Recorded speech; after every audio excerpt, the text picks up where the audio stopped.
Несиесін төлей алмай жүргендердің банкроты туралы өтініштері 3 наурыздан бастап қабылданады. Бұл туралы үкіметте қаржы министрі айтты.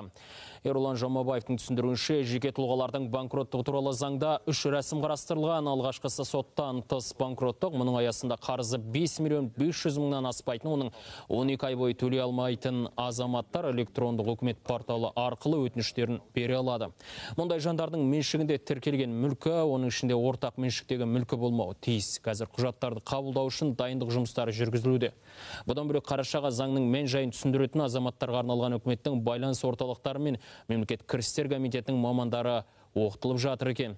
Айта кетейін, өзінің банкротпын деп жариялаған азаматтарға 5 жыл бойы қаржы ұйымдарынан несие алуға шектеу қойылады. Сонымен қатар банкроттықты 7 жылдан кейін ғана қайта қолданып 3 жыл бойы қаржы жағдайына мониторинг жүргізіледі.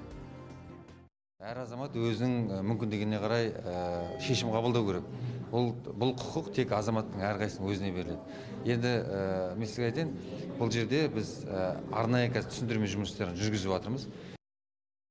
Тағы бір айта кетерлігі, алдағы уақытта 3 айдан бері банкке қарызын төлей алмай жүрген азаматтарға тұтынушылық қарыздар мен микрокредит беруге тыйым салынуы мүмкін. Бұл туралы қаржы нарығын реттеу және дамыту агенттігінің төрайымы Мәдина Әбілқасымова айтты.